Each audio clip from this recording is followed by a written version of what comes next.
Hi guys, welcome to lecture 49 called Duality.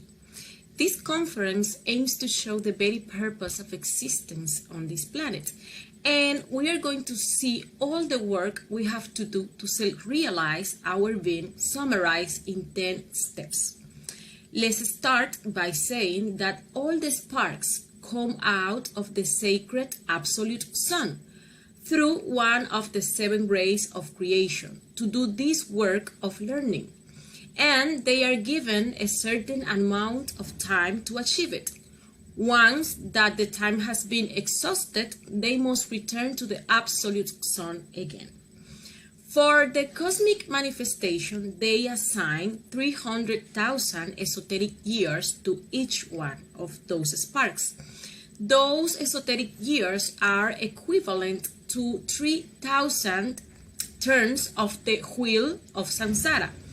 In each turn, we'll have 108 human bodies, and that is to say that we'll have the right to have 324,000 existences as humans. But to seek success on the wheel, only one existence is needed.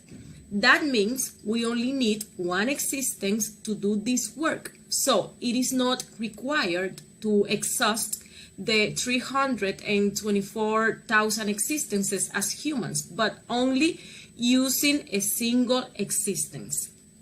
In any case, there are 3 alternatives when it comes to the samsara wheel. The first is the success. The second is the failure, and the third is the renounce.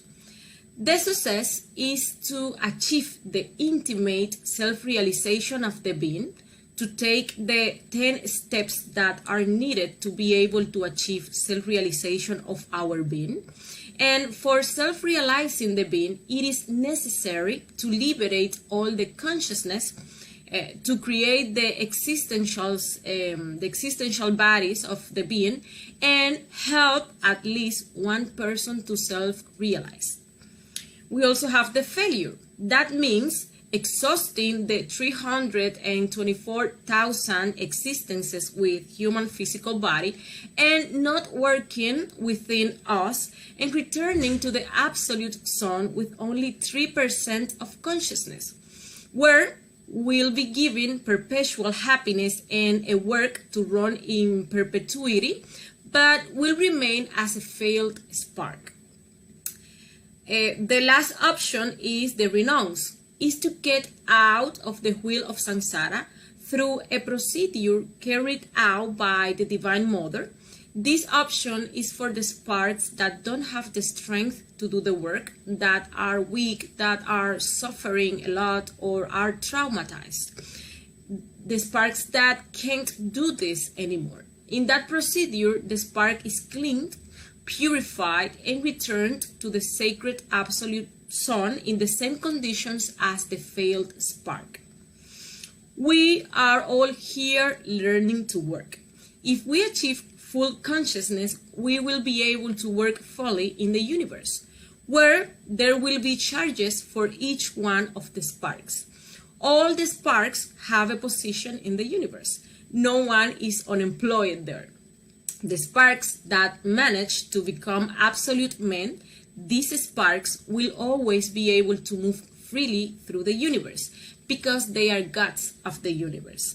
Each one of them is a god who had achieved the intimate self-realization of their being. So, now let's talk about the 10 steps. First, we have the unity.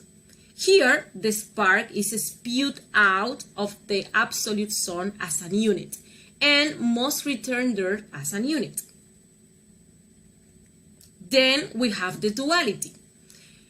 For that spark to be able to work, immediately the spark comes out, the absolute sun, it has to be unfolded or divided in 2. This is called the monad. The monad is duality. So we are going to have the holy affirming, which unfolds in the holy denying. Then we are going to have Atman, Buddhi. We are going to have the positive and negative. We are going to have the being and the not being. The white unfolds into the black, the tall into the short, the fat into the skinny, happiness and sadness, triumph and defeat. Everything, absolutely everything, remains with duality. One exists based on the other. The holy affirming unfolds in the holy denying in order to create. The one needs the other. Masculine needs feminine. The phallus needs the yoni, etc., etc. The yes is the positive part, the affirmative part, the masculine part. The yes, we see it even with a simple vertical movement of the head. It's acceptance. And we also see the no in the horizontal movement. And it is negation. The yes and the no form the cross. The yes is the masculine part, the active, and the no is the feminine part. It is the passive. Okay? So, when the two forces are unfolded, the third appears. It is the Holy Conciliar. So now we have the Trinity. Let's see it. We have affirmation, denial, and conciliation. We have Father, Son, and Holy Spirit. We have positive, negative, and neutral. We have wisdom, justice, and power. We also have the true, the good, and the useful. The holy affirmation, which is the Father, unfolds into the Son or holy negation, and between the two appears the Holy Conciliar, the creative energy of the Holy Spirit, which is the Mother. The Father is the yes, is wisdom, and the Son, who is the no, is the psychological trainer, Lucifer. He is the desire in all human beings. And as we are talking about desire, of course, we are talking about the defects within each one of us. Do not get confused, because we said in the duality step that the spark is divided into masculine and feminine. And now we are saying that the Father unfolds into the Son. This is like that because the Son is an aspect of the Mother, is an aspect of the feminine part. And when we say that Lucifer is the Son and our psychological trainer, is because the light, which is the Father, the being, unfolds into the darkness or the not being. And that darkness has the information of the wisdom we came to look for in this manifestation. So this trainer is going to tempt us to make us first create defects, but then we need to overcome that temptations to obtain the light and fire within each one of those defects. That's the process of getting wisdom. In each one of our desires, the fire is hidden, and the light or wisdom too. If we want to succeed, we have to defeat the devil. The Father says, "No one comes to me except through the Son." The Son is justice. That one who wants wisdom has to defeat desire, because there is only wisdom for those who take possession of the desire. If we want to defeat Lucifer, we must study the object of desire. And when we study the object of desire, we'll discover that it seeks to be or not to be. So let's see now. The Father is wisdom and truth. The Son is justice, and he is the good. And the Holy Spirit is the power, which is the useful. Therefore, we have to learn to live vigilantly from moment to moment. For everything that we are going to do, we must ask ourselves, is this true? Is it fair? Is it useful? If we use this technique, we will arrive at something very important, and we will see that this is the secret to be able to govern the quaternary. The quaternary is represented by a perfect square with 4 right angles. Those 4 right angles are intimately related to the 3 functions of the soul that weighs our energies: feeling, thinking, and doing, with works and words. If we apply rectitude in these functions, we will achieve right feeling, right thinking, right speaking, and right acting. But what is the right feeling? If at a certain moment I realize that I'm feeling something unpleasant or pleasant inside me, the desire to kill, hate, a negative emotion, suffering, etc., etc., I have just discovered that I do not have a right feeling. If I am falling in love with a man and I am married, I also realize that this feeling of liking that person comes from a defect, and the way to discern it is asking myself, is it what I'm feeling true? Is it what I'm feeling right? Is it what I'm feeling useful? When we verify our feelings, we realize that they are not as fair or as noble as we thought, and it's not worth spending energy needlessly. So we have the right thinking. When we discover that we are thinking using our intellectual center, we must ask ourselves, is it what I'm thinking through? Is it what I'm thinking right? Is it what I'm thinking useful? And immediately we'll realize that we were thinking about a defect, and that is not coming from our being. We have the right talking. We love, really, we really do love wasting energy talking nonsense mechanically throughout the day.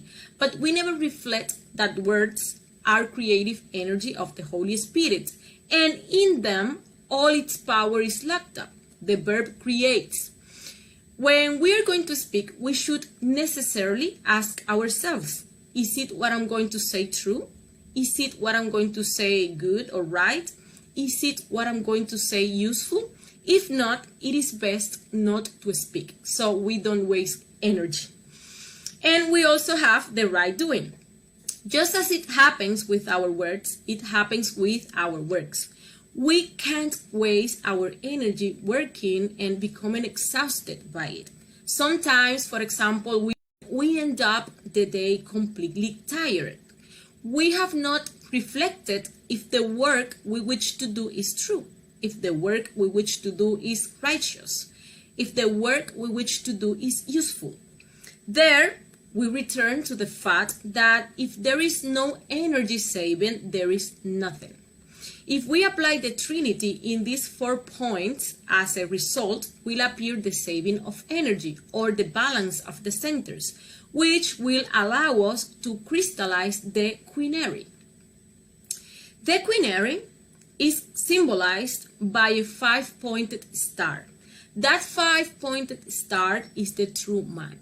We are not men. We feel men, but we are not. To be a man, we must have created 5 bodies, which will give us terrifying powers, but those 5 bodies are created with the sexual creative energy of the Holy Spirit. This work is called Genesis, creating oneself to be born from water and fire. This is the first mountain, or the birth mountain. The 5 bodies to be created are the solar physical body, the solar vital body, the solar astral body, the solar mental body, and the body of the solar will. A man has to have will. If he doesn't have it, he is not a man. The women and the men who come to have these 5 bodies are men. Both men and women can do the same work in the same existence. The only thing that is needed is to transmute the sexual creative energy to create those 5 bodies. In order to become men, we must learn to save energy. That energy is given by the Divine Mother every night. Every day when we get up, we have it. So it depends on us, the good use or the bad use that we give to it. If we achieve those 5 bodies, we will have the right to choose the path. There are 2 paths. A path which leads us directly to unity, and there is another path that distracts us and it takes us out of the esoteric work. It's called the Nirvana path. The other one is called direct path, which is the path of the Christ. If a person decides to follow the path of the Christ, he will incarnate his human soul and he will take the step called scenery. The scenery, here we find the 6-pointed star formed by 2 cross triangles, one that symbolizes the divine soul that goes down, and the other that symbolizes the human soul that goes up. This is known as the perfect matrimony. The initiate already possesses the Star of David, the Star of Belen, the 6-pointed star that illuminates the Christmas tree, which entitles him to participate in the Christmas of the heart. Only the men who dared to take the direct path have the right to have this star between their eyebrows, on their forehead, and it is known that this person has carried out the scenery. All those who achieve this perfect matrimony have the right to the septenary. So, the septenary is the seven-pointed star and symbolizes the Superman, the Christ. The Christ is the Son of a Man. If we do not become men, there will be no Christ. Getting to the Christmas of the heart is the most important event in the history of a man. It is the advent of the Christic fire, is the beginning of the apocalypse within us. This is indicating the beginning of the second mountain, the mountain of death. The birth of the Christ gives rise to the process of the apocalypse. And what does the apocalypse mean? It is the end by fire, by the sacred fire, the Kundalini fire. That fire will ascend along our spine, awakening church by church, until completing the 7 churches and carrying out the death and resurrection directly in us, because only that fire resurrects. Only that fire gives us life and leads us to the second birth. With death, death is killed for an eternity. This means that with the death of the cause eyes, the very causes of the evil, all our trapped sparks remain free. And with this death, we arrive at the resurrection. So, next we have the octenary.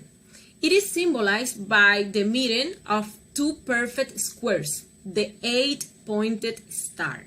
This octenary or 8-pointed star is showing us the third work, the work of the third mountain. It is a job that all those who have managed to become resurrected do. It is the job of looking for a disciple and taking him to the gates of the second mountain. It's the job of sacrifice for humanity. In the septenary, we achieve 99% of consciousness. In the octenary, we are going to conquer the remaining 1% of consciousness, so that we have 100% of consciousness. Here, we also need to create the light bodies, and a disciple, will be sought to initiate the second mountain. For some, it will be very easy to do it because they already have their disciple advanced. But others will have to start doing it. That work can last up to centuries or millions of years. That's why it's very important to start from now teaching, so at that moment we can have our disciple. So far, we have the octenary or 8-pointed star. Now come the final 2 steps, the novenary and the tenary. So, in the novenary, the forces of Christ, Lucifer, and the Holy Spirit must be fused in one single force, the Spirit. Here comes the process called the purgatory. This is a planet where these masters go to do this work and eliminate the mechanicalness, because at this point they still are governed by 3 laws. When they do this, they end up being governed by one law, the law of love. When the mechanicalness is eliminated and these 3 forces or principles of love fuse into one, then they merge, forming the O that symbolizes the mother, the God Mother. At this point, these masters feel a terrible anxiety for completing the next step, because they are on a tiny step away from entering the absolute. Here, the Father is still outside, and they are waiting for him so that the light, the wisdom of the Father, penetrates them, and that leads us to the last step. the denari. The denari is complete when the two forces complement each other, the I or wisdom and the O or love, father and mother, godfather and godmother. When wisdom penetrates the spirit, it becomes an absolute man. The integration of the being has been achieved and he becomes a perfect multiple unit. When that happens, they become absolute man. A new son has been created. So, this is all the work we have to do to reach to that point from the moment we left the absolute son till the moment we go back already self-realized, okay? Well, this being the lecture for today, let me invite you this Friday to the last conference of this cycle called The Origin of the Ego.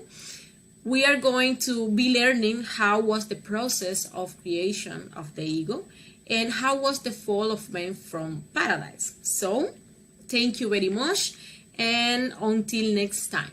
Bye.